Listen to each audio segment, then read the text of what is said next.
Good evening, ladies and gentlemen. Welcome to BAT OIG meeting number 56.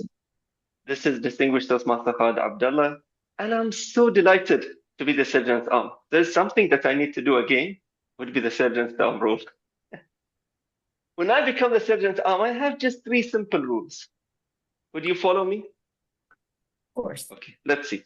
The first rule, open your camera as much as you can. Simple as that, right? Oh. Simple. And if you are opening your camera, the second rule is smile. Rula tick, Amira tick, Mansoor. Is this your smile for today? Okay, this is better.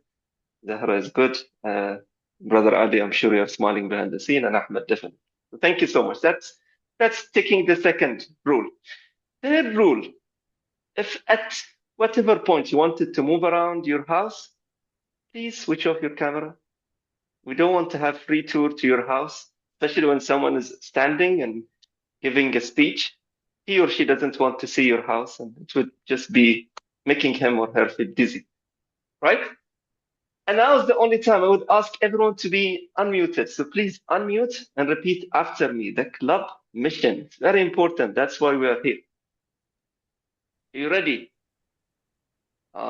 Toastmaster Ahmed is ready now. Everyone is ready. Okay, let's do it. We provide a supportive and positive. Rula can see you. Learning experience. In which members are empowered. Mansoor, follow. Empowered. To develop their communication and leadership skills.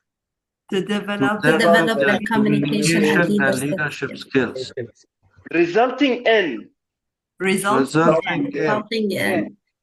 greater self-confidence. And personal growth. Yay! Thank you so much, everyone. We did the first thing right, so thank you so much. And with this, I'd like all of you to mute yourself. 1, 2, 3, 4. 1, 2, 3, 4. Mute yourself. Yeah, thank you. And with this, I'd like to hand the control to our amazing, the one and only President, Distinguished Toastmaster Zahra Yusuf. Thank you so much, DTM Khalid Abdullah, our Acting Sergeant at Arms, and VP Education for your creative and energetic way of starting the meeting. Thank you so much, fellow Toastmasters and our honorable guests. Good day to you all. Welcome to Bahrain Advanced Toastmasters Club. It's the first advanced club in the Middle East, was established in 2004. Now, I have a question to all of you, including our members and guests. Have you ever met someone that you were inspired by? Maybe you've learned something new from this person, or his perspective changed your perspective. Despite that this person is living in a different city, different country, or even different continent. Of course, all of us, we've heard, all of us, we've learned something from a person that he's not with us in the same city, country, or the continent. So this is the power of communication without borders. Fellow Toastmasters, this is our last and final Old is Gold series of webinar for the term 25-26. But of course, we will start with, again, a new term by next month, and new challenges and new opportunities. In Old is Gold series, we came up with the idea when it was the isolation days during COVID-19, where the entire countries, the continents, the cities, they started closing the doors, and we started the isolation. But we in Bahrain Advanced Toastmasters Club paused and chose to connect, communicate without borders and beyond the borders and boundaries. That's where the idea of Old is Gold series of webinar came from. We believe that the wisdom that we have in Bahrain Advanced Toastmasters, the experiences, the challenges that we went through, the life experience, we can always share it throughout speeches. That's why we have those series of webinars, and in today's meeting, we will start a new series of webinars, which is meeting number 56, entitled Communication Without Borders. Fellow Toastmasters, to start the meeting, we have the captain of the ship.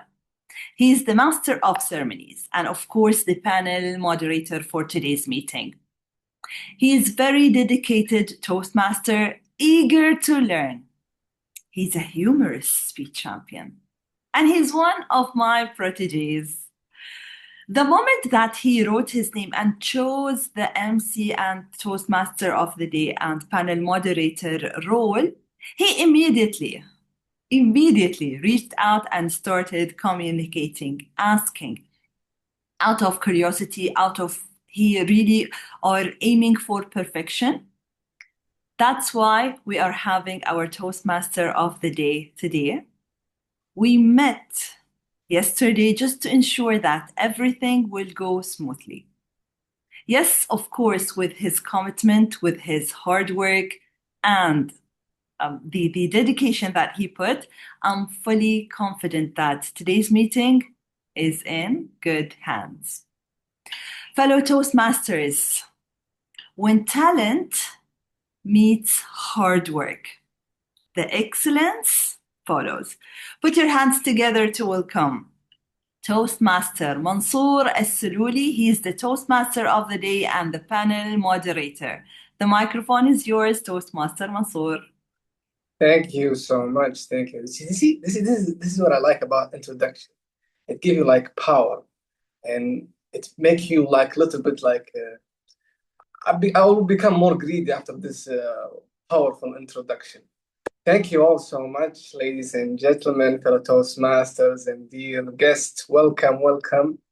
My name is Mansour Al-Sululi, and today I'm going to be, let's just say, your host. Can I say your host, Toastmaster Zahra? And just like I said, this is my first time experiencing this kind of a meeting.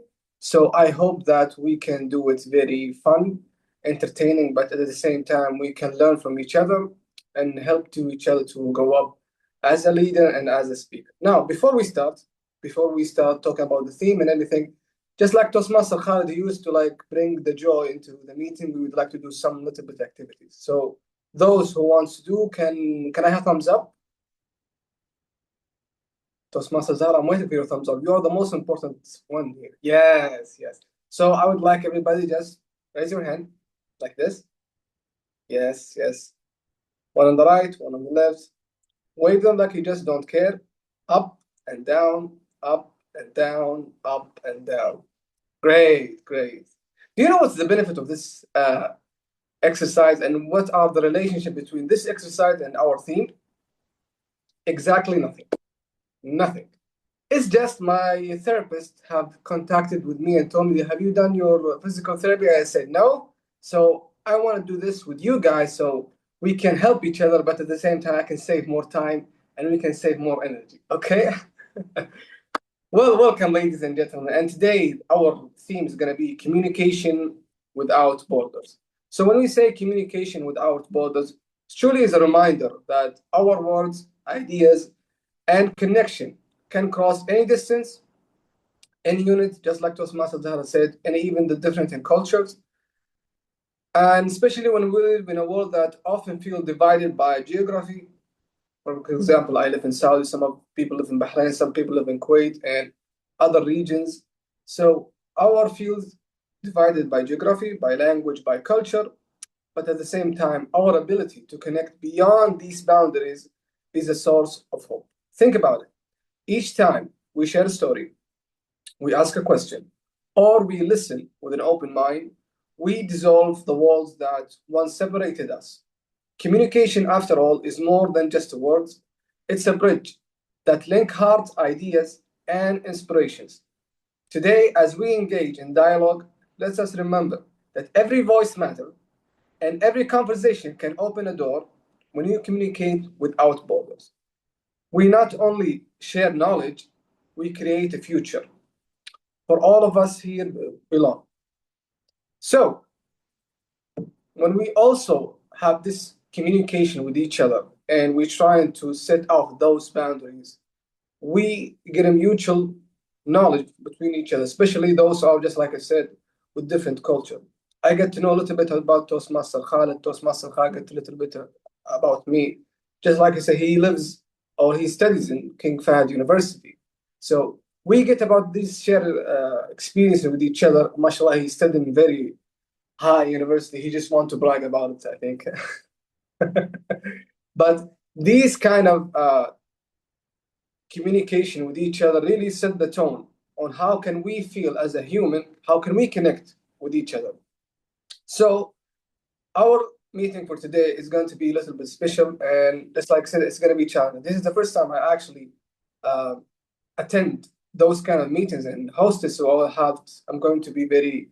If you see me having some mistakes, just bear with me, but I will try to put a smile on my face and continue until the end of the meeting. So today we're going to have 3 panelists. They will speak about, they have their own speeches. So we'll have 3 speakers, right? Toastmaster Khalid, can we have thumbs up? 3 speakers, right? And now, without any further ado, I would like to introduce the first speaker for today, which is Toastmaster Ahmed Al Arafat, right? Our Toastmaster Ahmed Al Arafat. So Toastmaster Ahmed Al Arafat, he's a professional in oil and gas industry with a passion of leadership, personal development, and effective communication through his professional experiences. He has developed strong interest in understanding people, their communication style, excitement triggers, and the role emotional intelligence plays in building meaningful relationship and influencing others positively. I asked him, what does communication without borders mean to you? And this is a very interesting question because the 3 speakers that you're going to witness today, they have very different answers. So it was very intriguing to me. So I asked him again, what does communication without borders mean to you? And his answer was, communication without borders to me means connection with people beyond different in culture, language, personality, and background. It's about building understanding and trust through deep connection. Very strong words from Toastmaster Ahmed. So, Toastmaster Ahmed, are you ready? Can I ask the timer if she can tell us about the timer for Toastmaster Ahmed Al Arafat for his speech? Toastmaster Amira. Hi, good evening, everyone. My role as the timer, I will show the timing signal as flowers for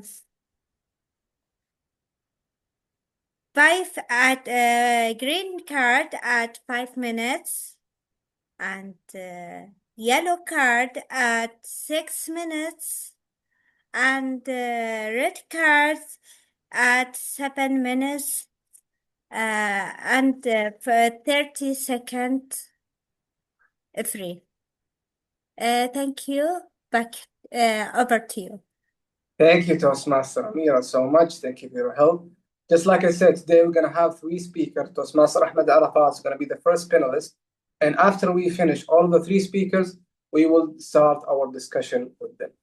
So please, I will leave the floor now to Toastmaster Ahmed Arafat. I'm so excited about your speech. I cannot wait. So please help me welcome Toastmaster Ahmed Arafat and his speech, Influence over Toxicity. Toastmaster Ahmed Arafat, the floor is all yours, my friend.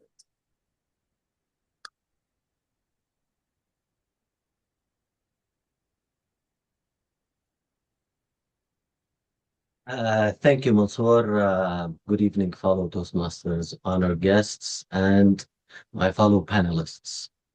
When we hear the phrase communication without borders, many of us ultimately think about language, culture, and geography. But I believe the biggest communication borders are not between countries.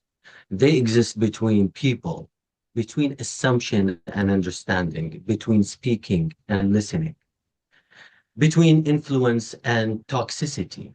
I consider myself lucky because I'm surrounded by very talented people, influential people, the kind of people that are here in the room. Just look around. One of the most technically genius people I have met in my entire career was once described by my direct manager. Every time he enters a meeting, people becomes quiet.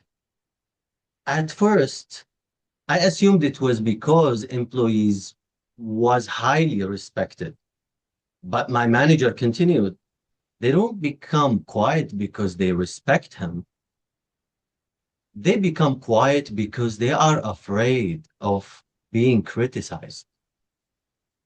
That observation shocked me because it revealed an important truth. Fear can silence people, but it can never inspire them. And that made me realize that the greatest barrier to communication is not language. Sometimes the greatest barrier is how we make others feel. Communication is normally deeper than words. It is about understanding and truly listening. Some people prefer direct conversations, others need facts and details. Some value relationships and harmony. Others are energized by ideas and possibilities. None of those approaches are wrong, yet many communication problems began when we expect everyone to communicate exactly as we do. We judge differences. And without realizing it, we create invisible borders, not because people are difficult, but because they are different and we fail to understand them. On a raise of hands, let me ask a question. Have you ever left a conversation feeling drained, emotionally exhausted? Not because of what was discussed, but because of how it was discussed. Yes, I can see some hands. I'm sure most of us have. Yes. So that is where behavioral toxicity begins. Toxicity is not always loud. Sometimes it appears as a constant small criticisms, sometimes as dismissing other people's ideas, and sometimes as listening only to respond instead of listening to understand. And sometimes it appears in a form we rarely recognize. The need to always be right. These behaviors may seem small, but over time, they erode trust. And trust is the foundation of communication. Without trust, people stop sharing. They become defensive, and communication turns into a transaction instead of a connection. The good news is, just like negativity spreads, so does positive influence. The most influential people I have met were not the loudest people in a room. They were the people who made others feel valued. They listened, they adopted, they created an environment where people felt safe to speak. Again, look around. So people do not open their minds when they feel judged. They open their minds when they feel understood. And perhaps that is what communication without borders truly means. Not eliminating differences, but learning how to connect despite of them. Ladies and gentlemen, every day we leave emotional fingerprints on the people around us. The question is not whether we influence others. We all do. We know that. The real question is, are we spreading toxicity or are we spreading influence? Because influence is not built through authority. It is built through self-awareness. It is strengthened through empathy, and it becomes powerful when it helps others become better versions of themselves. When self-awareness meets empathy, communication becomes connection.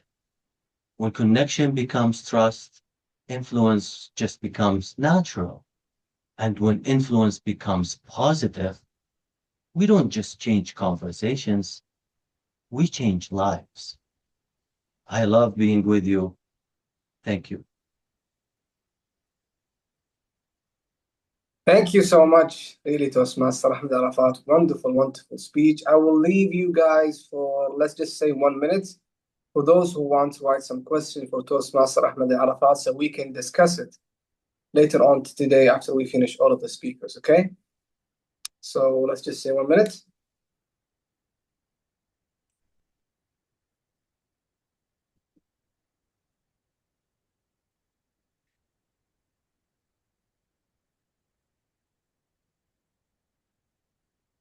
Toastmaster Zahar writing the questions with passion. Yes.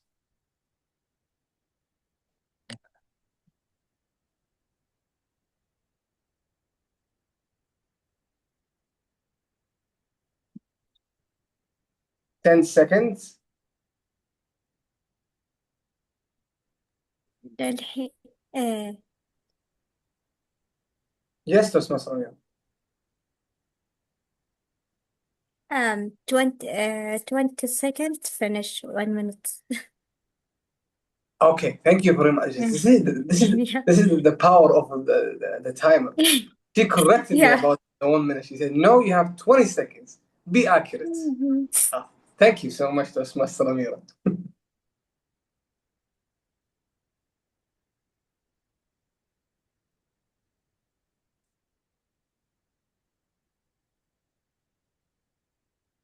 And we are done, right, Toastmaster Amira? Okay, moving on to our second panelist. We have Toastmaster Rola. Toastmaster Rola, yes, indeed. So, Toastmaster Rola, I will introduce Toastmaster Rola as she's been part of the Toastmaster Leadership Excellence Series, which focus on. Oh, I'm sorry, I just got confused. Sorry. Yes. Toastmaster Rola Musa is a meditator, educator, and life coach who works focused on dialogue and conflict resolution. She will guide us through an interactive reflection on how conflict can become not only a challenge, but also an opportunity for clear communication and strong collaboration. I asked Toastmaster Rola, what does communication without borders mean to you? She said, to me, communication without borders is not only about crossing language, cultures, or distance. It's also about crossing the invisible walls people build when they feel unheard, judged, or misunderstood. In conflict resolution, these walls often appear when people start feeling safe enough to speak honestly or listen openly. Communication without borders means creating a space where people can lower their defense, feel genuinely heard, and begin to reach each other again. Wonderful, wonderful way to summarize it, Toastmaster Rola.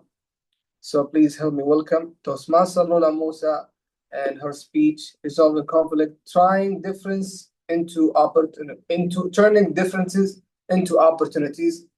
The floor is all yours, Toastmaster Rola. And just before we start, Toastmaster Amira, can you just advise us about the timing for Toastmaster Rola? Yes, sure. I will show the timing signals as follows. Green card at 10 minutes and yellow card at 12 minutes and 15 minutes red cards. Hello, Thank everyone. you. Am I? Over to you. Thank you so much. Toastmaster Rola, the floor is all yours. Best of luck. Can you hear me? Am I audible? Yes, yes, we can hear you. Yes, very good. So, good evening, everyone, Toastmaster of the Day and guests. Today, we are exploring a subject that appears in every environment, wherever there are human beings that care, interact, and collaborate, and it is conflict. We will be diving into resolving conflict, a topic from the Leadership Excellence series, because conflict is often seen as something negative, something that we fear or avoid. But in leadership, we embrace conflict and turn it into opportunity that, of course, will enrich our teams. My main message for today is a leader builds bridges, not barriers. A leader can create the conditions where differences can be expected respectfully and turned into very good decisions. Before we dive in definitions, we are going to do a small observation together. I would like to invite you all to look at the picture and to describe what you can see.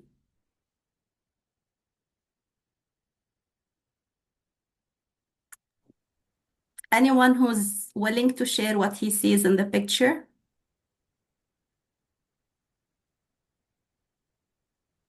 I can always try. Yes, please.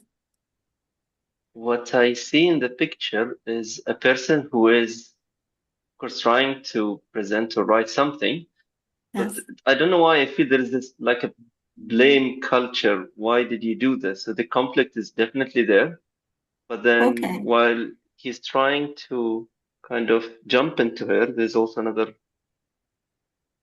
cell on the table. So yeah. Yes, okay. Now let's move on. Thank you. Thank you, Khalid. Now let's move on to the second question, which is, what do you assume is happening here?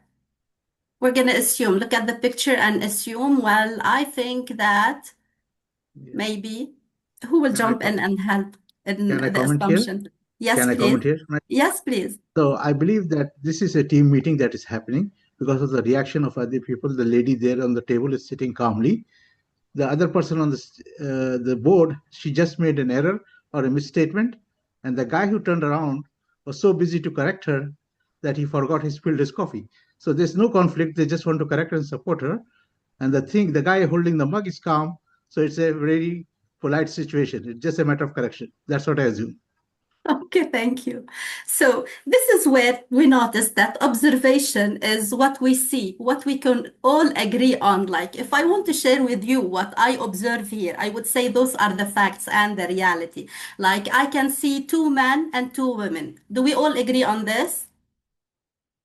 Yes, because this is the fact and the reality. But if I would say like the man is rushing because his wife is in the hospital delivering his firstborn, would you agree? No. That's the difference between, oh, Khalid's agreeing, I guess. He will So, stand up and run, Khalid. yeah. So this is the difference between fact and interpretation. The facts is the reality that we all agree on. And usually a conflict begins when people move fast from the fact to the interpretation. I'm going to give an example. For example, someone is sending a message and the receiver did not answer the message. The fact that we have here is the message was not answered. But the interpretation might be, well, he's not respecting me. He's not polite. He's not that responsible. Or maybe a positive one. He might be busy. This is why he didn't answer. He didn't answer. Those all are expectations and they're not reality. We are going to move on to why conflict happens. In the working environment, conflict happens because wherever we have people, ideas, and expectation, conflict might occur. The important thing is conflict is not always bad. especially when addressed and resolved, because it might lead to positive changes and bonding among people. And no, not all the environments where there are no conflicts, we can say that those are healthy environments, because people over there might be like not free to express whatever they are feeling or thinking about. Now, let's talk about the unresolved conflict. It surely has a cost, and it comes with the cost of poor productivity, distrust, and failure.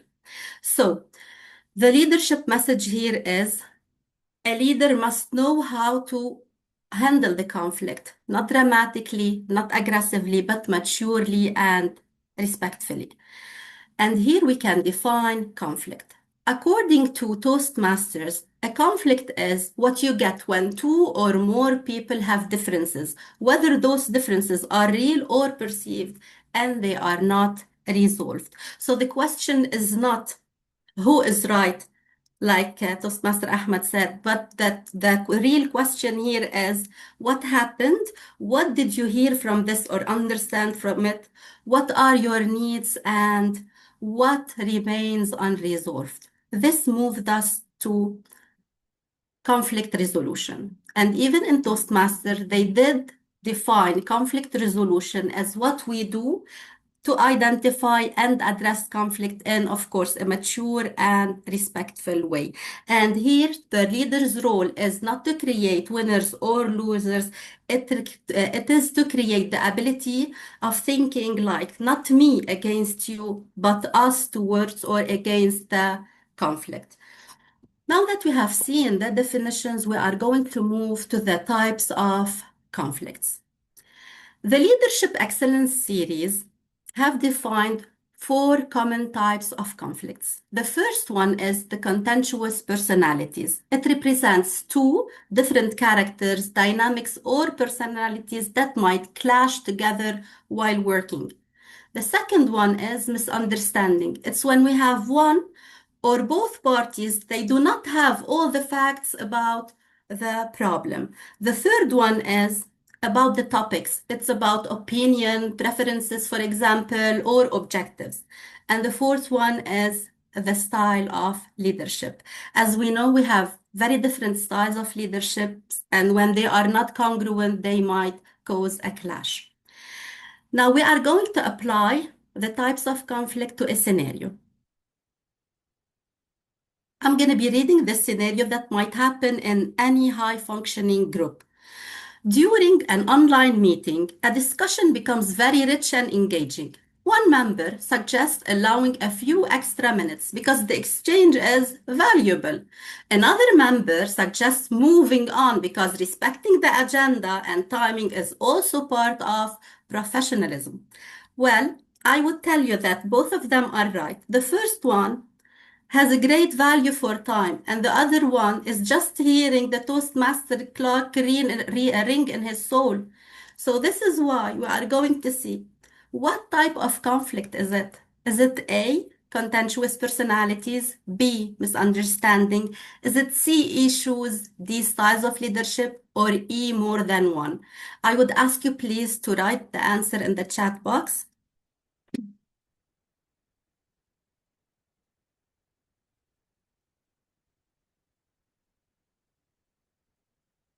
Okay. Thank you.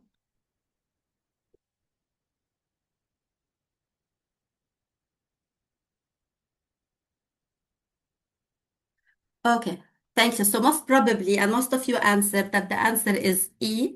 It's more than one because what we see here is an issue and it's about time management, but we can also see a leadership style. So we notice here that the tension is about 2 valid values. Now we can identify types of conflicts. We want to choose the appropriate method to work with it. In Leadership Excellence series, they have are you hearing me?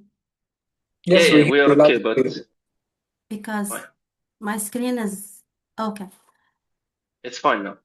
Thank you. So in the Leadership Excellence, they invite us to explore those methods in order to solve a problem. The first one is to ignore it. We ignore it only when the issue is very small. It doesn't require a meeting, but we have to make sure that this small issue isn't reoccurring, isn't coming back again, and it's not becoming a cycle. Then we need to address it. The second one is to smooth it over. We smooth it over, it's when we postpone dealing with this matter because the conflict is high, emotions are very high, and people aren't really calm enough to discuss respectfully. This is where we postpone, we take a break, and we come back when all parties are ready. The third method is force.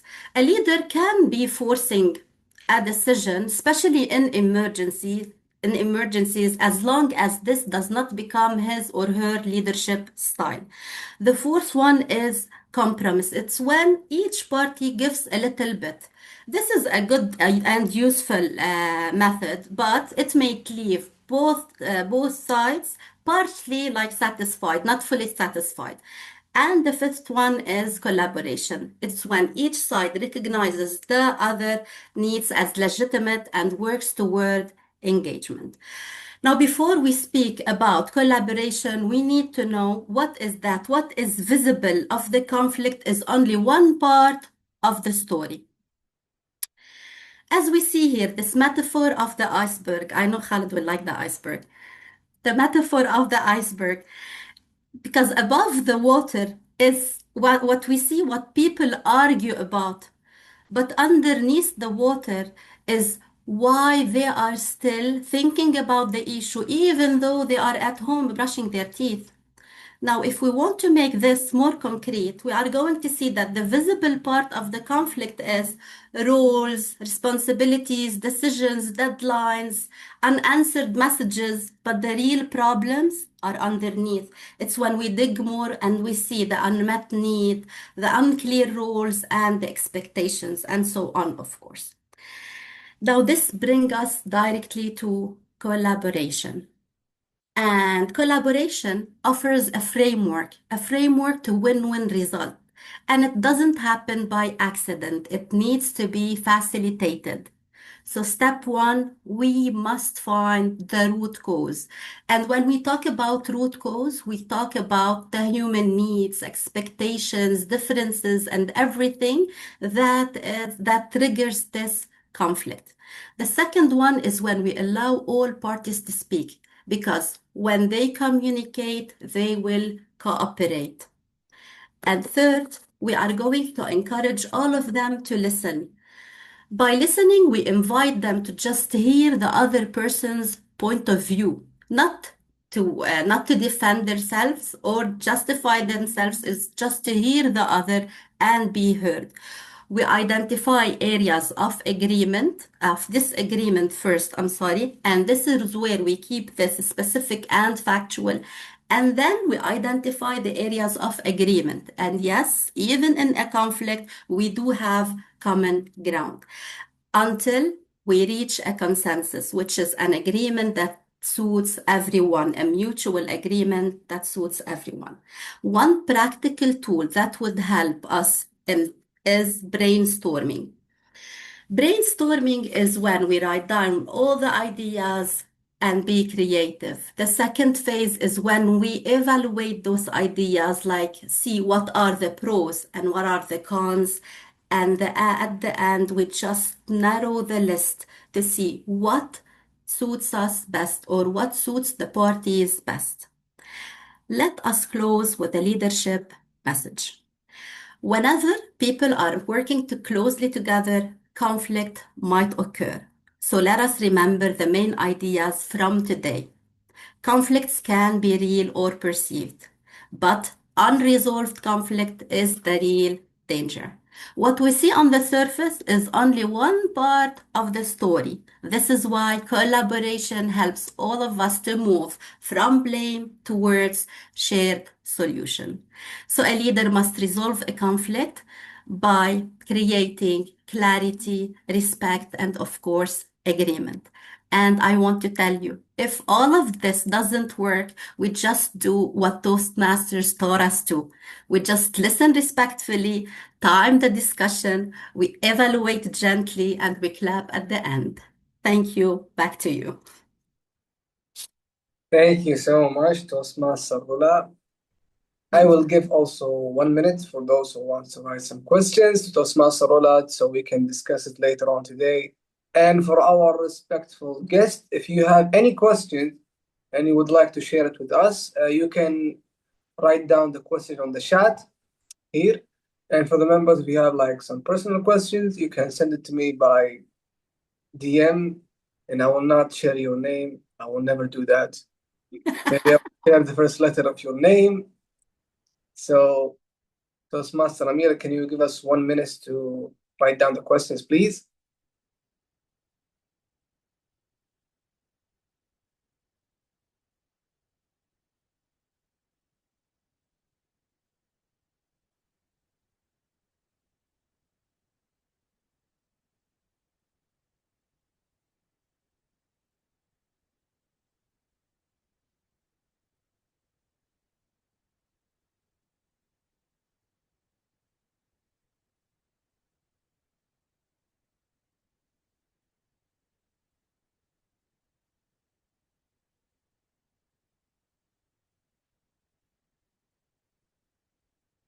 MashaAllah, Toastmaster Khalid wrote very deep question.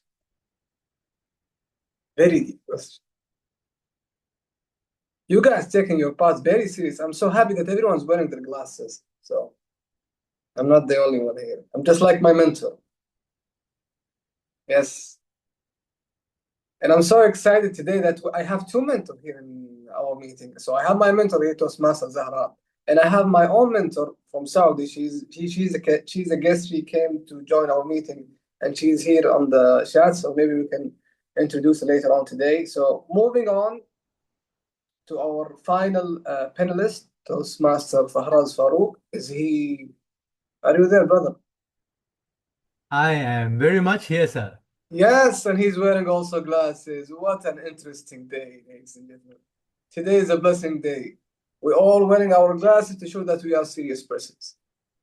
So our final speaker, our final panelist is Toastmaster Fahraz Farouk. He's a DTM and he's been in the Toastmaster since 2014.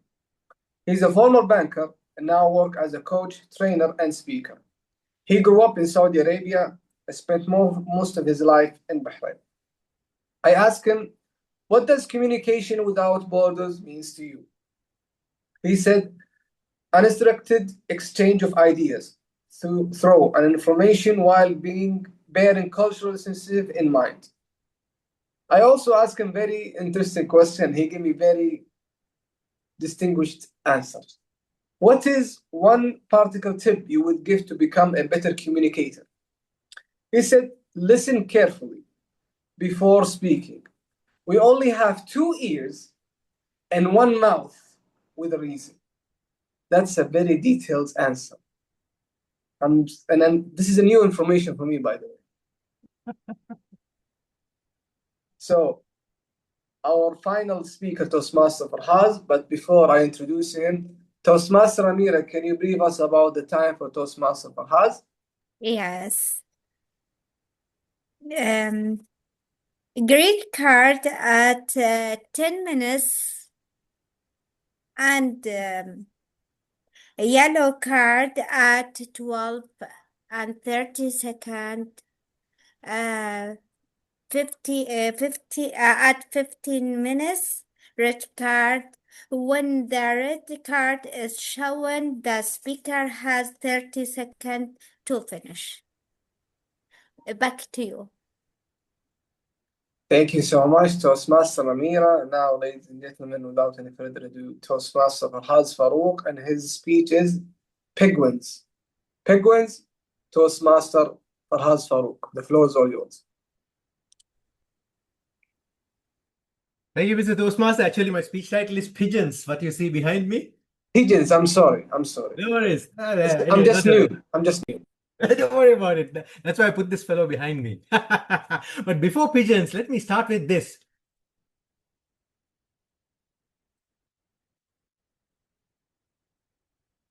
And Zoom is asking me, are you playing music? Yes, I am. This is the Toastmaster, ladies and gentlemen. That's one way we used to communicate back in the days. Borders, no nothing. Everybody heard this. But another way we communicated. Just imagine, we are in the year 1200 and we are seated in our little place, our little marketplace in the city of Baghdad, bustling city, full of energy, lots of business. And we need to send an urgent message to our business partner in Cairo. No telephones, no WhatsApp, and good luck with trying to send a message like this to Cairo. It won't reach him. He won't hear it. What do? You take a small piece of paper, you write a message, roll it carefully, tie it to the leg of a pigeon, pray, and then let the pigeon go on its way. You literally throw your communication strategy to the sky. That's what we do. Now, tonight, if you really think about it, we have 4 of our speakers, I guess, and all the speakers are doing exactly the same thing. We are writing a message. We are attaching it to our little speech. We are saying a silent prayer, and we are sending it into the audience, hoping that it lands safely in someone's heart.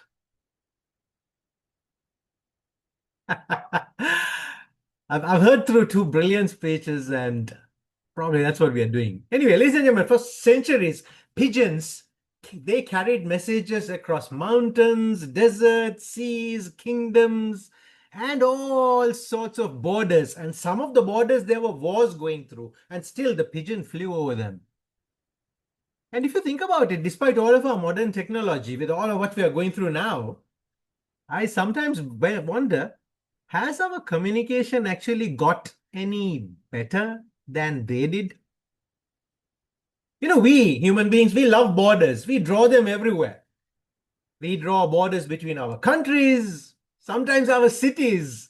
Now, say, for instance, Colombo is the main city in Sri Lanka. Just next to us is a city called Dehiwala. It's like literally suburb of Colombo. But when somebody from Dehiwala comes here, I say, hey, you're not from Colombo. He's just like, he just across a bridge, and nobody really knows unless you see the board. But even our cities have borders. Our organizations have borders. The complete organization is one border. Within our organization, we have little borders, functions, teams, departments. Even our families have borders. If you have kids at home, their door is a border. If they get too noisy, you lock them up inside. For thousands of years, we built walls. Empires defended these frontiers. Now nations are issuing passports. But always, communication found a way. Merchants traded across continents. Now, see, for instance, in Sri Lanka, Islam would not have come to Sri Lanka if not for merchants. They just sailed. They just came, they landed here. Hey, nice beaches. Maybe we'll stay. And they stayed.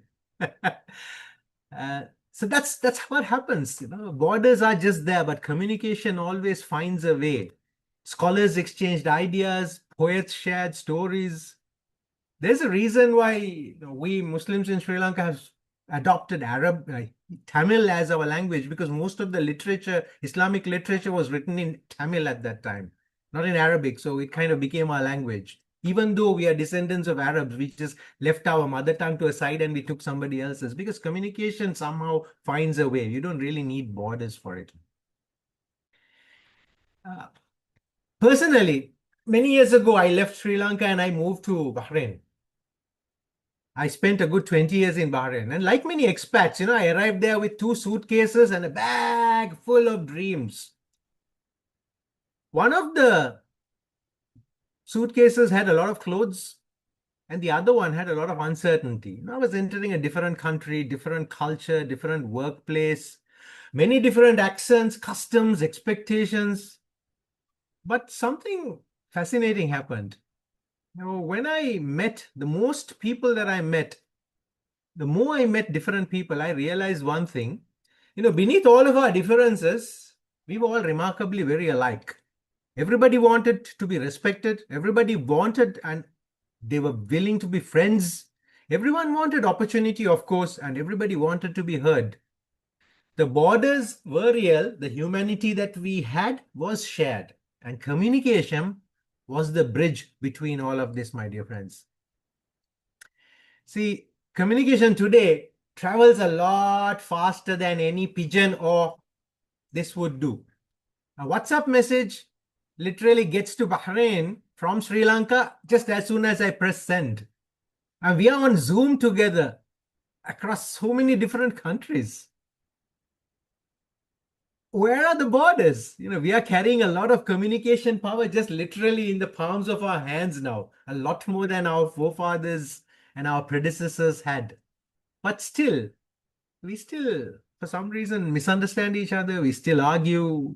There's still stereotypes. Sometimes we even fail to listen. Why is that? The communication has never been the problem, my dear friends. It's never been a technology problem. It's never been a platform problem. The problem has always been us. It's a human problem. The challenge is not in sending message. The challenge is in understanding the message.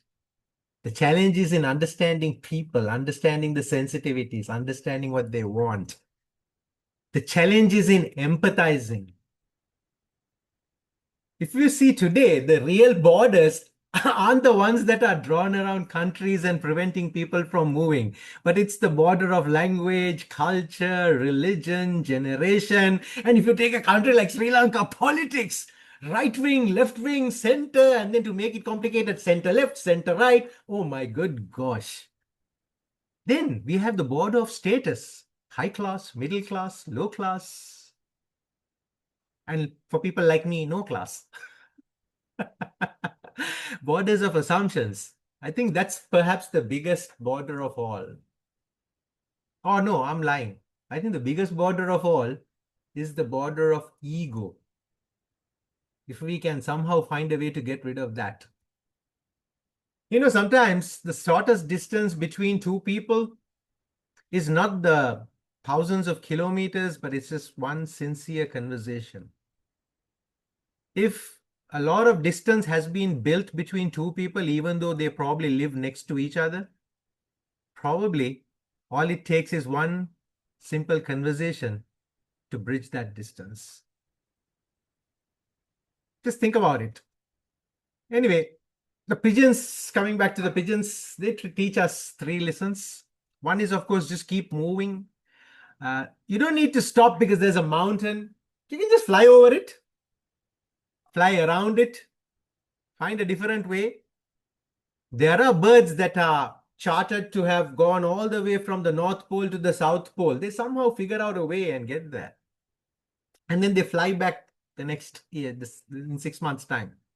So when communication becomes difficult, there could be obstacles. Keep trying. Just go over it. Second lesson, you should know where home is. Pigeons have this unique ability. You call it homing. They know exactly how to find their destination. My cousin, the guy is crazy of pigeons. He rears them, he grows them, he buys them, sells them, all kinds of things. And one day when I was at his place, his most expensive pigeon, he brought the fellow out and he called me Farazna. He said, I'll show you a small trick. And he just sent the fellow. That guy started flying all the way up to the sky to the extent that he was just a small, tiny speck. And I said, aren't you worried he'll not come back? He said, no, just give him 20 minutes. He'll be back. 20 minutes later, the fellow, he used his homing skills and came back and settled down on the roof of my cousin's place. So, know where your home is. As communicators, we must know our destinations. Our goal is not to win. Our goal is to connect. And if we know our destination is to connect, we will never go wrong. Having too many unnecessary conversations can become battles, but too few conversations, we can actually build bridges. Actually, the conversations that mean something can become bridges. Lesson number 3 from Mr. Pigeon. Always trust the message.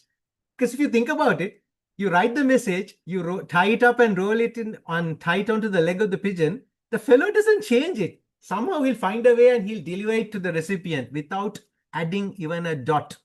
Unless, of course, somebody shoots the pigeon on the way. That's a different problem altogether. But otherwise, the message does not change. So what the pigeon teaches us is trust the message. And if somebody gives you a message, be like the pigeon, carry it faithfully. As communicators, our responsibility is not merely to speak, it is to convey messages accurately, honestly, and respectfully. Ladies and gentlemen, throughout history, borders have come and gone. I mean, just within the last 100, 150 years, we have seen all kinds of borders being drawn and redrawn. Countries are being divided. Countries are joining each other. This is all just temporary. Every 100, 150 years, the whole world's borders are going to change. The whole world's order is going to change. Walls are built, demolished, technologies have come and gone. There was a time when internet was a big thing. There was a time when books were a big thing. There was a time when was a big thing. There was a time when fire was a big thing. One thing that has always remained constant is that we have always wanted good, honest, respectful conversations.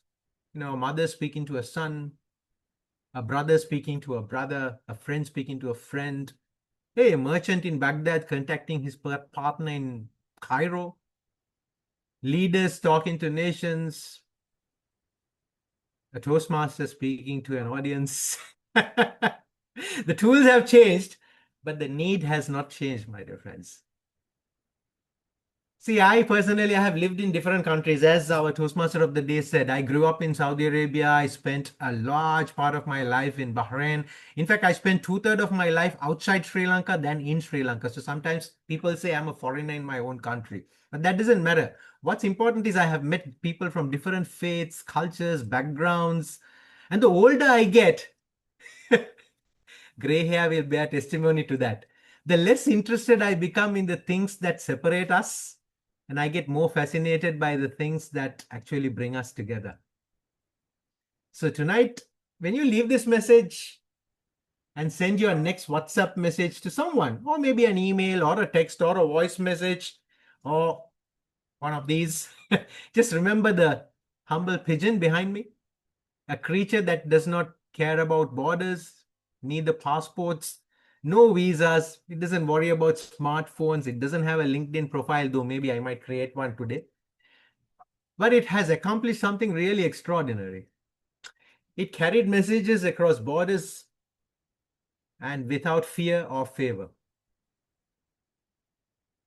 You know, our challenge probably is not to communicate faster. I mean, our communications have got really fast. But probably our challenge is really to communicate better. To fly over these borders that are supposed to divide us, to connect with people who are supposed to be different from us, to build bridges where others build walls. Because in the end, the most important messages are not the ones that travel the furthest. They are the ones that touch another human being's heart. The pigeon taught us that messages can cross borders, and our challenge is to make sure our hearts do the same too. Back to beating my drum. Back to you, Mr. Toastmaster. Thank you so much, Toastmaster Farhad. That was well said, well put in, my friend. And as you know, Toastmaster Farhad was our last panelist, actually. And I have changed everything now. I have changed my shirt. So this is now my discussion and question shirt, ladies and gentlemen. Yes, I'm taking my job too serious because I am a very serious person. And I am not a very funny person, as Toastmaster Zara willing and trying her best to improve my sense of humor. And since I'm a very serious person, and I have two mentors right here in the meeting, so I have changed my t-shirt and I'm wearing my discussion t-shirt, okay? So I'm giving 1 minute also to write down a question for Toastmaster Farhad. And I'm sure most of you have wrote down questions in the chat because I was seeing the chat, mashallah, tabarakallah, there's so many questions, so we want to get down to it. So Toastmaster Amira, if you're willing to brief us on 1 minute, and after that we can start right away.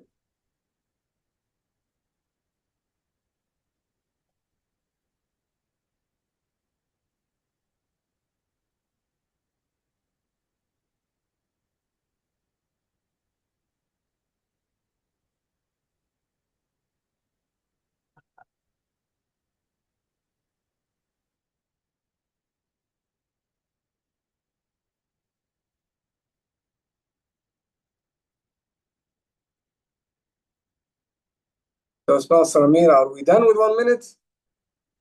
Yes, thank you so much. She gave me the red color. خلاص. She's very accurate. Okay, so moving on to the questions and the discussions, we will start with Toastmaster Ahmed Al-Arafat. So I will open the floor to the speakers, and also who would like to ask a question to Toastmaster Ahmed can give me a hint or clue. Anyone wants to ask a question to Toastmaster Ahmed Al-Arafat, or should I start? Okay, I will go with one question. Toastmaster Ahmed, are we spreading influence? And has anyone ever had a significant influence on your life? Who are they and what impact did they have on you? So actually, one question with 3 parts. I'm gonna say it again. Are we Yes, truly yes. spreading influence? And has anyone ever had a significant influence on your life? Who were they and what the impact they did on you? Toastmaster The Ahmed. first part, the first part was what? Has you Are what? we Sorry. spreading influence? Are we spreading influence? Yes. Definitely. We well, I'll answer the first question first, okay? Definitely we are spreading influence. Any word that we carry over to any of the audience, to our sons and daughters, to our teachers, to our colleagues, all of like words basically they have this power of spreading that influence. It's just a matter of the intensity of that influence and how does the message get across. Like Ditian Farouk just explained, it's basically like how can you frame your words, okay, and how can you frame your messages to be able to touch the heart directly. What are the words that are most suitable for that? And the second part is, okay, I hope I answered the first part. Yes. The second part is who has an influence over me over the years. Yeah, so I've been influenced by many, many, many people. Actually, I am being influenced every day. Every day, okay, I surround myself with influential people. Even I believe that the most like simple people that we meet in our life, everyone has his own struggle in life. So if you can find out and tap out deeply, okay, and establish a connection between you and the other person, you can be deeply influenced by their struggles, by their challenge in life, by a lot of things. It's just a matter of how deep can you go, okay, with communicating with people. Can you touch their heart? That is the question. Thank you so much, Toastmaster Ahmed. Does anyone have a question for Toastmaster Ahmed? Toastmaster Yes, I do. Khalid, please state your name and your bank account.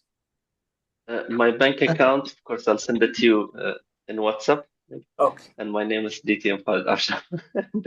Now I forgot the question. No, I still remember the question. So the question is, comes to the story of what Toastmaster Ahmed just told us. When that person entered, it's not because people are inspired to listen to him. It's just he came with toxicity. So my question is, first of all, without of course mentioning the name, is he still around? The second question is, how do we incorporate, how do we respond to such individuals? Because what you ignore, okay, taking now what Toastmaster Ola said, what you ignore would also be cemented as the normal culture. So sometimes we have people who are really good in technical abilities, but then we allow them because of the technical abilities, but their behavior is toxic. Toastmaster. Okay, that is actually a really deep question, like Toastmaster Mansour said. So it would be. I hope I have enough time to answer it properly. But let me start with one thing. I'm not sure if you guys know Francis Bacon. Okay, Francis Bacon. This was like a great philosopher, a great like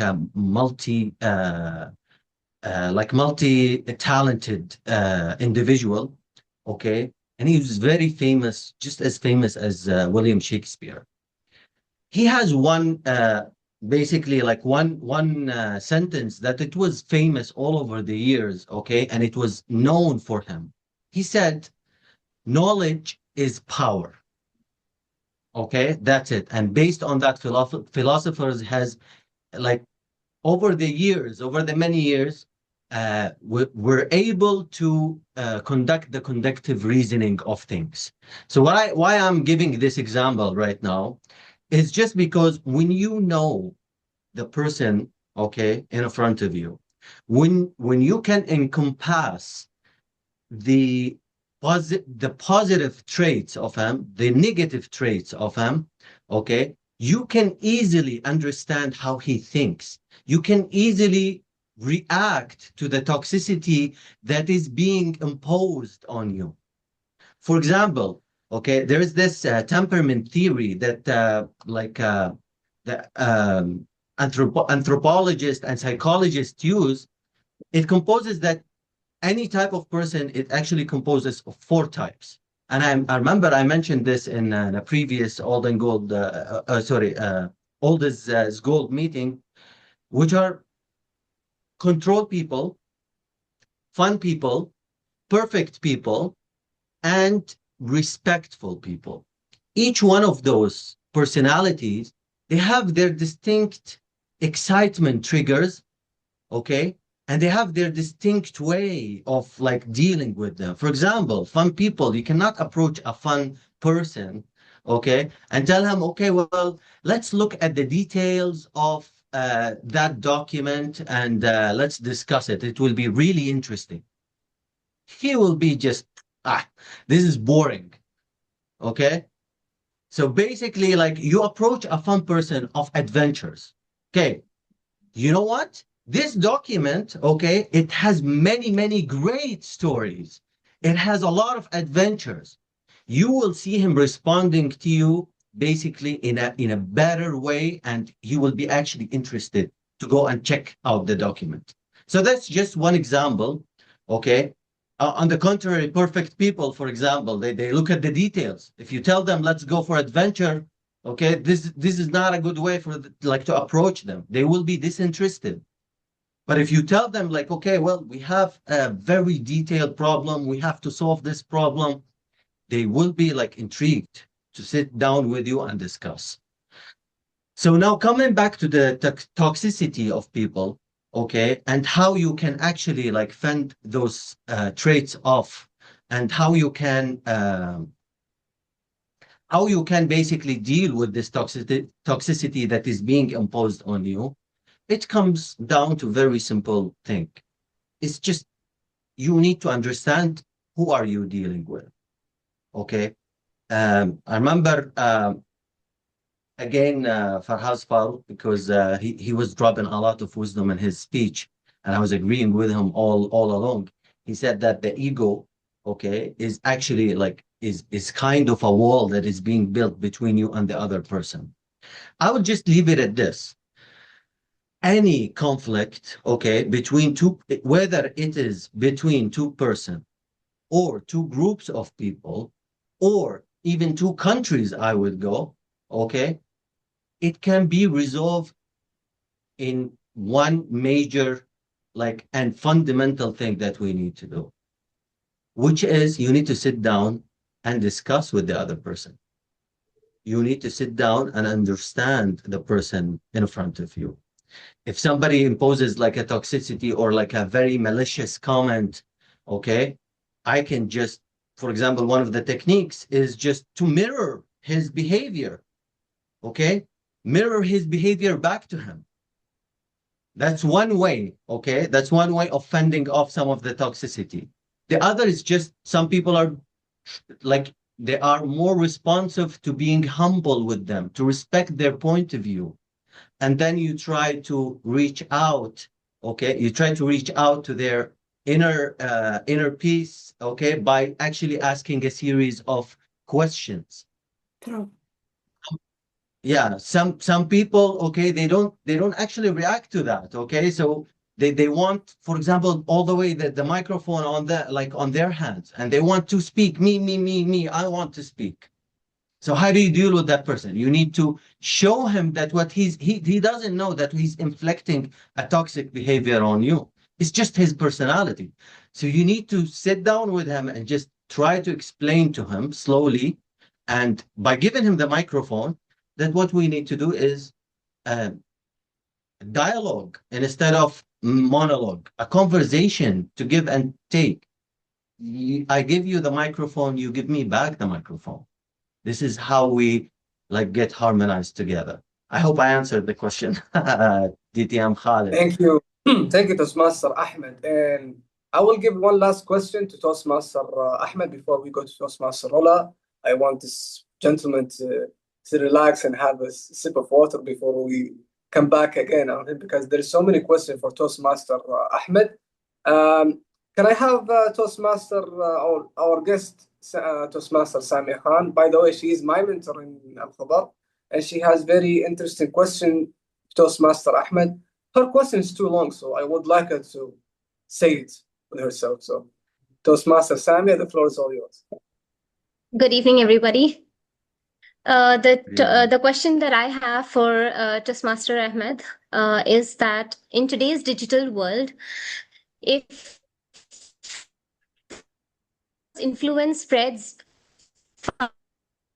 anything, so how can ensure that they spread the right influence and it contributes in a positive way rather than amplifying toxicity?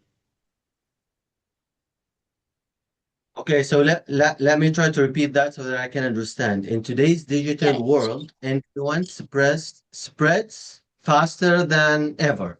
And how can the leaders and public fast? Yes. And how can the leaders and creators and public figures ensure that their influence contributes positively rather than amplifying toxicity? That is the question, yes? Okay, so I guess that's a very interesting question to be able to connect all the dots together. In today's digital world, we see a lot of social media, let's say influencers. They even call them influencers. Their role, okay, some of them, they understand that their role was purely commercial, okay? The others are actually trying to influence genuinely people in a positive way. And others, they do the opposite also. They basically try to inflict toxicity to the other persons, or just let them feel, the audience, that they're being intimidated by them, okay? Or like the picture that they inflict is to intimidate people around them, okay? So I guess how can we ensure, okay, that they contribute positively? It's just basically to revise what we actually create of a content. Is the content I'm creating putting a positive impact on the words I choose? Is it actually coming from the heart, or is it designed to make a certain amount of effect that I don't basically I don't care about? It's just basically for the commercial or for the money to come into my account or for the views. Okay. So positivity and negativity, basically, it's all around us in our everyday life. And you can feel the connection even with influencers, whether the message came across from the heart or not. I hope I answered the question. I'm not sure that I actually understand it to the full depth of it. Please let me know if I didn't, and maybe we can clarify more. You did amazing. It was perfect. Thank you so much, Toastmaster Samia. By the way, Toastmaster Samia Khan, her mom was the chief judge in our club competition that we had like 6 months ago. And I was trying to bribe her mom actually by putting some chocolate on her table and some juices. And I did not realize that her own daughter is standing next to me as she was listening to my plan. So, and now she is my mentor. So that was a good plan for me. And I won in the end. So And now moving on to yes. I'm a very humble person. I'm now moving on to Toastmaster Rola Musa. We have a lot of questions. So You have a lot? a lot of questions. Oh, wow. So are you ready, Toastmaster Rola? Okay, so the first question is, can you share a time when you have faced a conflict? How did your leadership style help you navigate and resolve the situation? I will repeat the question. Can you share a time when you have faced a conflict? How did your leadership style help you navigate and resolve the situation? Okay.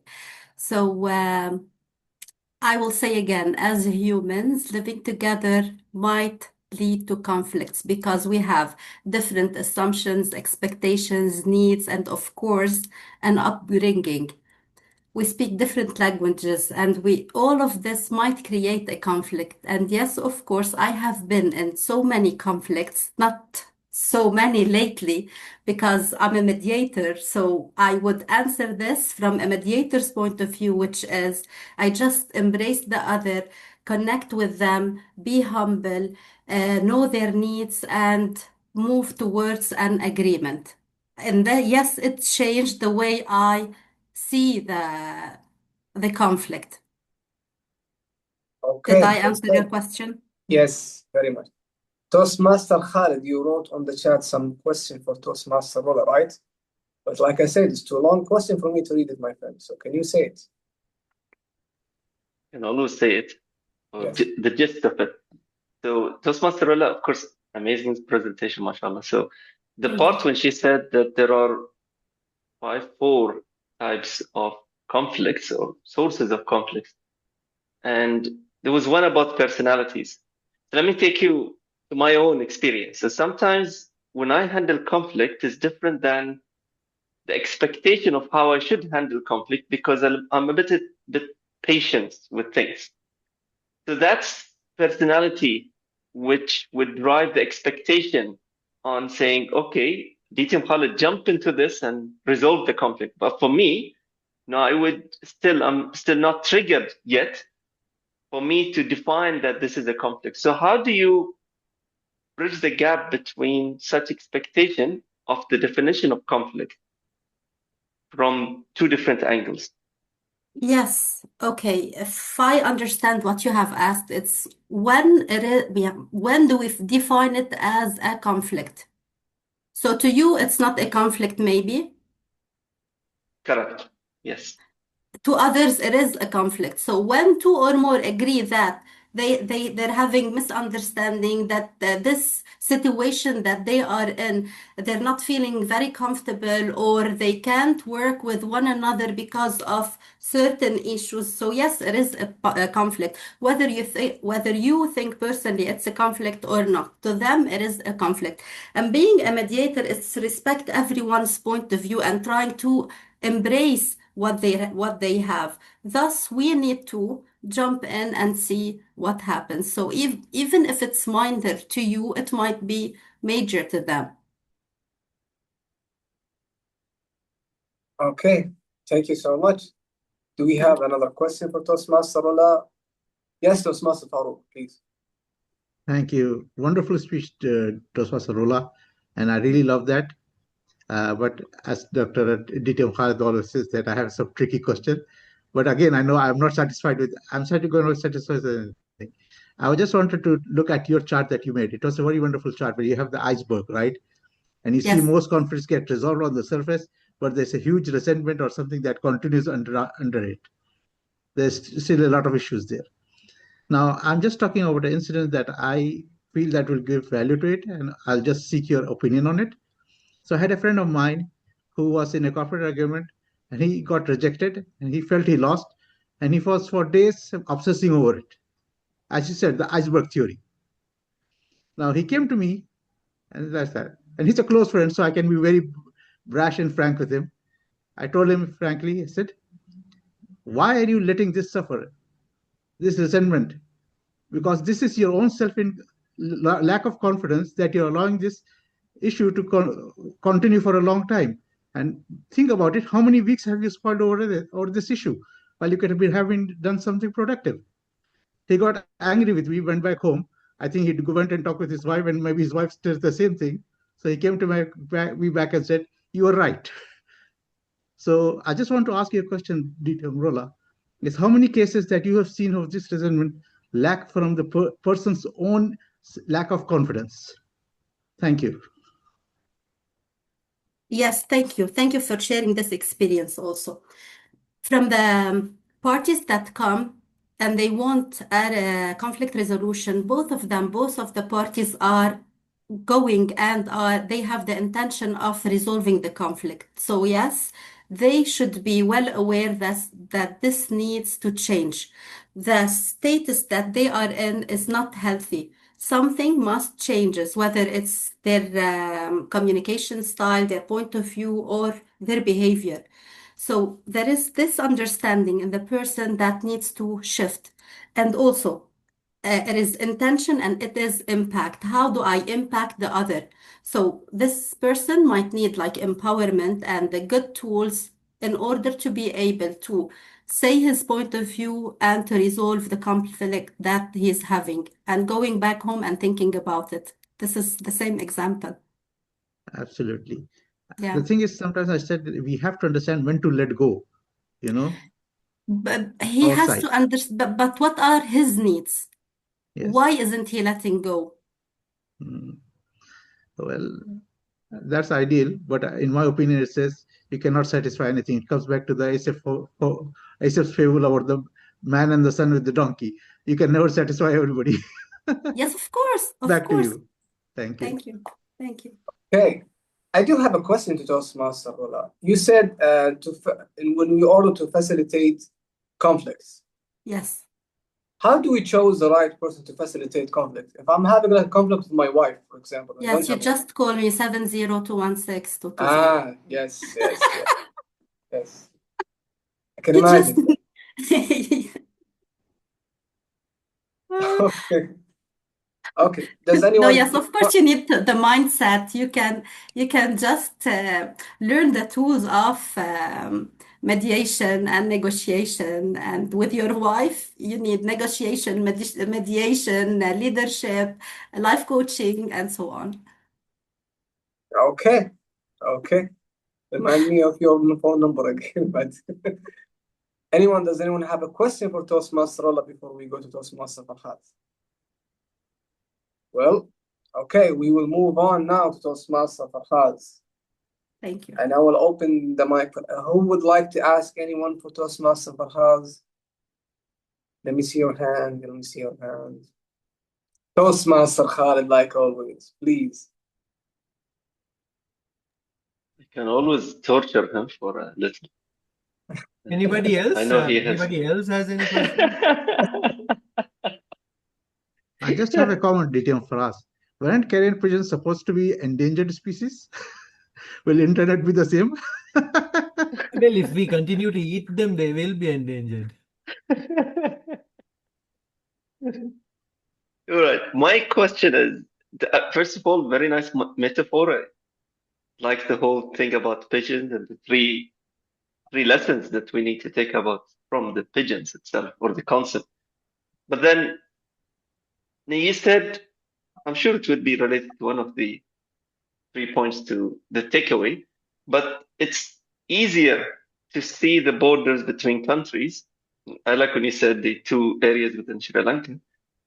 But then how can you identify the borders within the mind when you deal with people and communicate with them? So it's sometimes very blurry when you want to dig deeper into the message that you want to convey to people with different mind borders. It's easier said than done, of course. And as I think I pointed out at the in the speech at some stage, I have lived long enough to know what to worry about and what not to worry about. So what I personally do, and I'll tell you how I normally handle such a thing. I try to understand the other person's point of view to the extent possible, empathize, put myself in their shoes, put myself in their place, in their circumstances. And usually, to a large extent, it tends to work.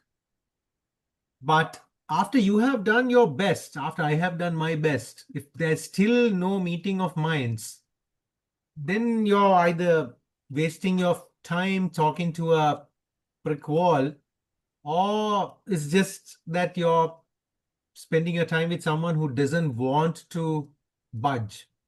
In that case, you need to make a choice. Are you going to fight it, or are you going to just walk away? So now at my age, I find walking away a lot easier and a lot more respectful.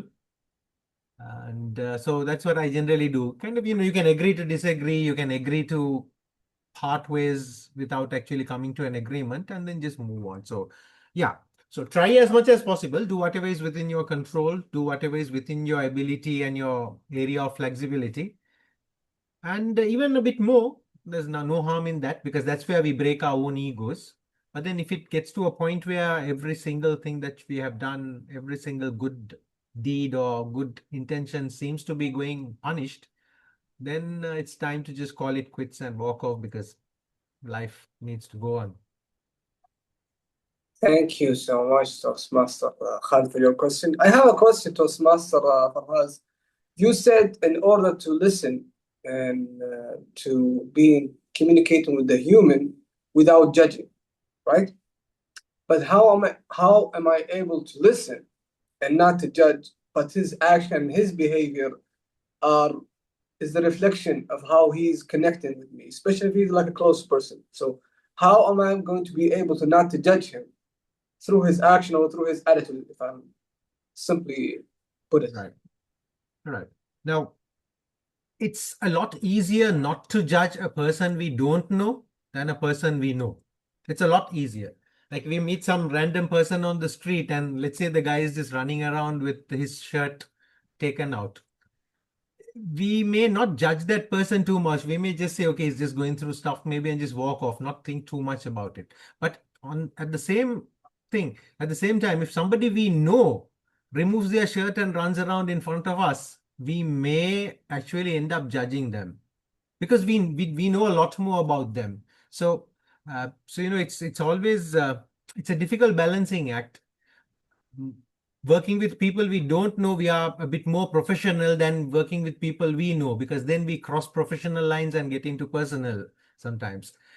So yeah, it's not easy, especially with people we know. It's not easy, and then you get into this little vicious circle, because when you get into an organization or a group, initially you don't know anybody, but as time goes on, you tend to get to know them, you tend to build relationships, you tend to get to understand them, sometimes deeply get involved emotionally, and then the lines again start getting blurry.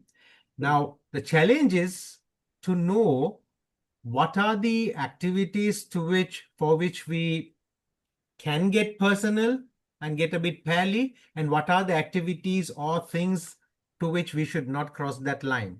And again, it's a very difficult balancing act, brother. So I don't really have a direct answer other than to say, somehow we need to know where to draw that line and move on. I'll give you just one very quick example. After I came back from Bahrain to Sri Lanka, everybody thought, oh, mashallah, he lived 20 years in Bahrain. This guy must be a millionaire. So, he must be a good source of revenue for us, to put it in a kind way. So the first request, you sometimes, you don't say no, you help out, because, that's what we are all about, helping other people. But then a pattern started developing with some people. So then I had to kind of tell them, and by the way, these some people are also cousins, like literally first cousins. So I had to tell them, hey, whilst I really love your mom, she's my auntie and I would adore her and I'll do anything for her, you aren't my auntie, you are her son, and you are somebody who is able to work. So please don't come and ask anymore from me. So you need to sometimes have the guts to know where to draw the line. It's well said, Toastmaster Farhaz. Now, I believe we have 1 minute. Does anyone have any questions for the three panelists, Toastmaster Ahmed, Toastmaster Farhaz, or Toastmaster Ahmed? Yes, I see you raise your hand. Go ahead. Am I audible?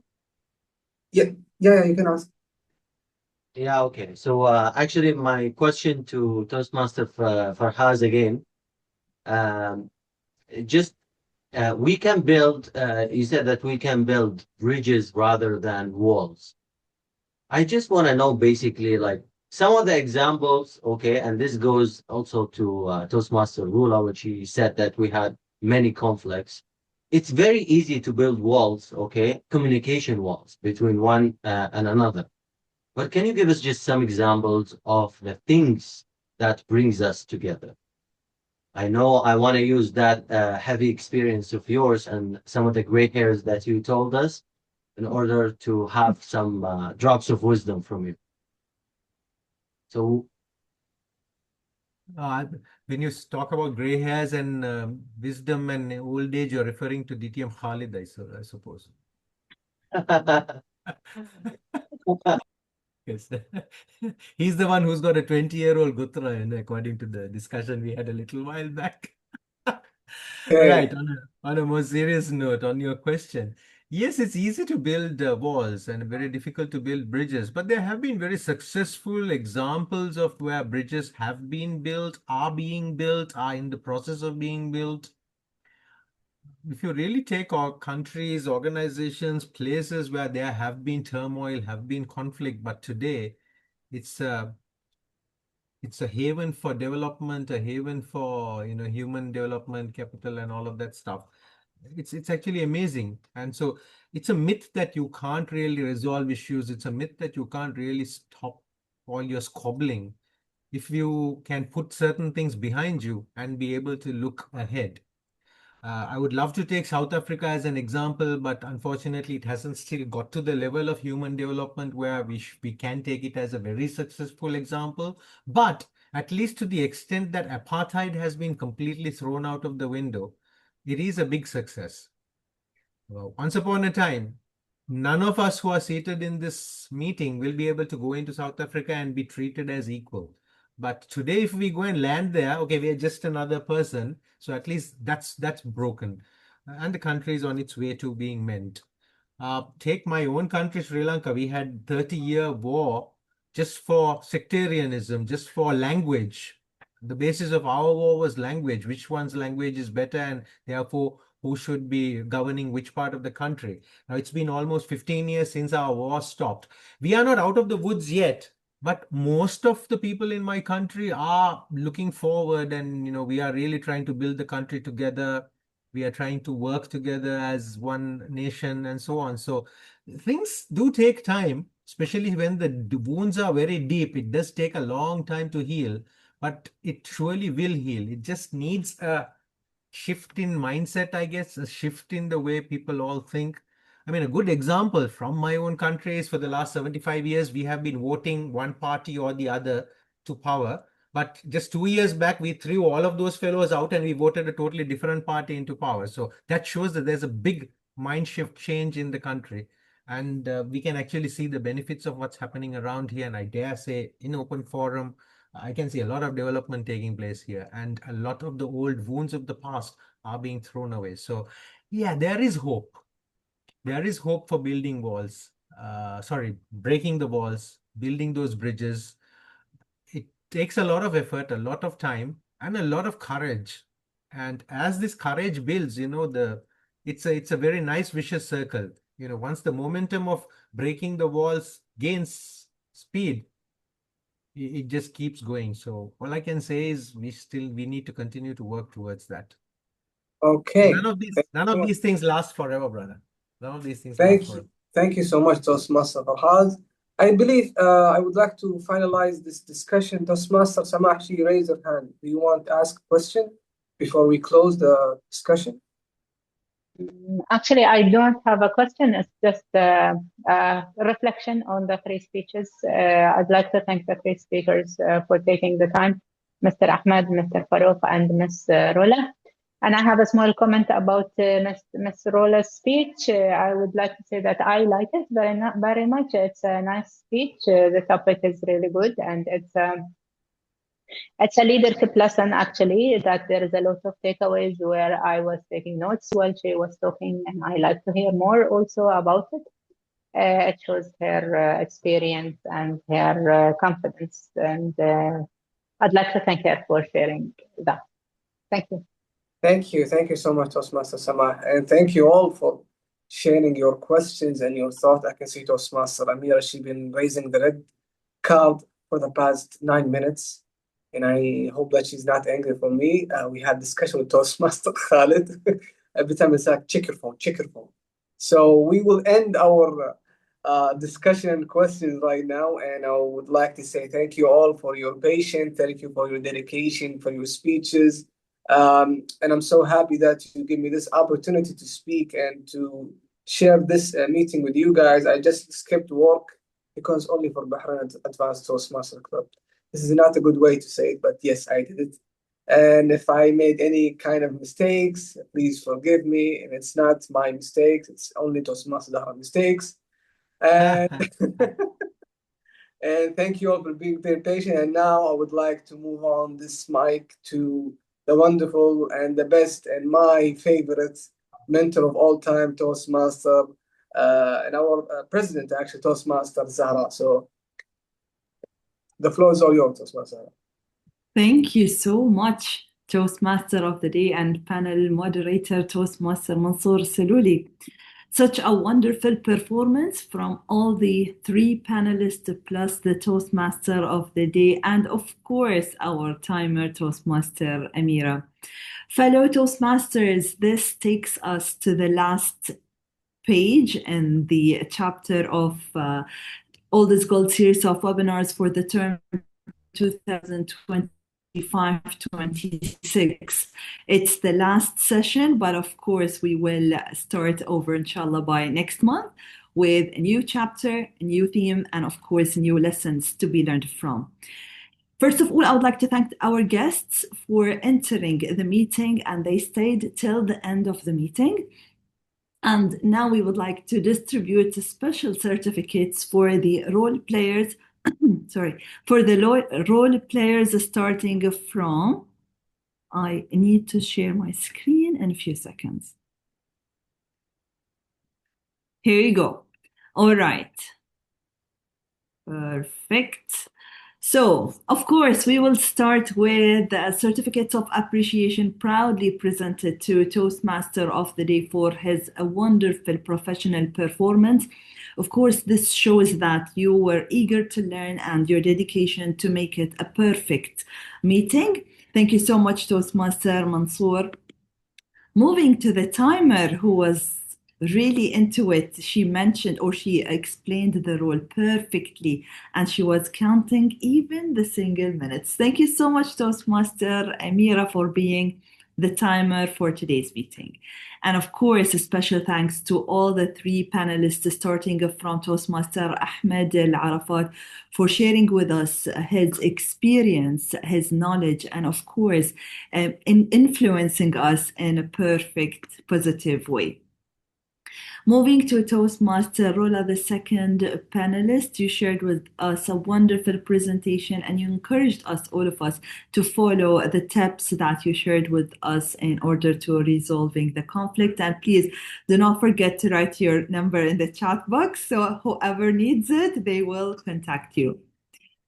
Moving to the last but not least, the third panelist, he's the distinguished Toastmaster Farhad Farouk. He delivered a wonderful speech, a wonderful, let's say, lessons to be learned from. And of course, being a humorous champion did not, it pushed you to share with us your experience, not just from Bahrain, but even from the other countries that you've been into. Thank you so much to all the three panelists, the Toastmaster of the Day, the timer, and I would like to thank some of the members as well. Special thanks and appreciation to DTM Khalid Abdullah, the Vice President of Education. He was the one working behind the scene to prepare everything to ensure that this meeting goes like perfectly from A to Z. Yes, thank you so much. A special thanks and appreciation to DTM Ali Shahbaz, of course, for attending and for enriching our meeting. A special thanks and appreciation to distinguished Toastmaster Farouk for sharing with us his insights, and he's always there to ask the questions, and this shows that he's eager to learn more and to reflect on the speeches delivered by the speakers. Special thanks from the bottom of my heart to our special guest, Toastmaster Sumaya. Of course, sharing with us your questions, this shows that you listened carefully to the speeches and you really want to learn more from it. And Toastmaster Samah, I know that, okay, maybe her camera is not on, but yes, of course, she attended from the first minute till the last minute. Toastmaster Samah, she just joined today. We're happy, we're glad, and it's our great pleasure to have you with us in BAT family. This is the dedication that we're looking for, and I'm pretty sure that you will learn more. Hopefully, you will be the speaker in the coming OIG. So please prepare yourself, and your induction will be next meeting. And I'm not sure if this is Toastmaster Mohammed or a guest Mohammed, but of course, thank you so much for attending our meeting. Of course, it's 5:51 and we have 9 minutes. We would love to hear from the guests before we take a group photo and close the chapter. Toastmaster Sumaya, we would love to hear from you if you're here and if you want. Yeah, good evening once again, everybody. And it was really nice to be part of today's meeting. And thank you to Toastmaster Mansoor for calling me here. And I've actually been associated with, I've been part of Bahrain Toastmasters Club before, not part, but I've attended their meetings earlier as well. And that was, I don't know whether Toastmaster Farooq will remember or not, but I've been part of his team many times. It was, I think, 3 or 4 years ago. So I don't think Absolutely. I you remember you. remember. Absolutely. Okay. Absolutely. So yeah, so it has been a while since I've been here, and it is wonderful to see the positive energy be as it was back then. So, and I also wanted to really congratulate DTM Farhaz.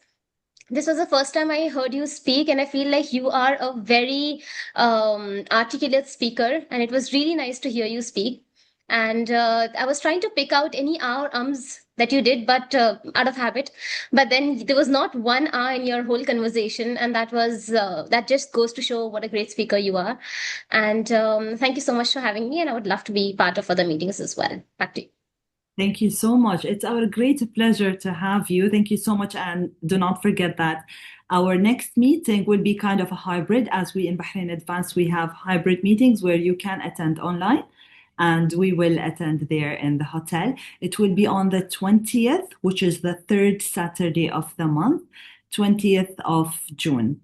So before we conclude, I just want to encourage you all as members and even our guests, if you have any special fun session you would like to conduct throughout our last meeting of the year, please do not hesitate to contact me so we can arrange for that. Yes, DTM Khalid.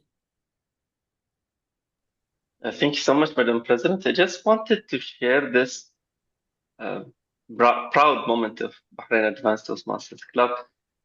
We have DTM Ali Shahbaz receiving President's Citation Award from Toastmasters International. So congratulations, Brother Ali. Congratulations, DTM Ali.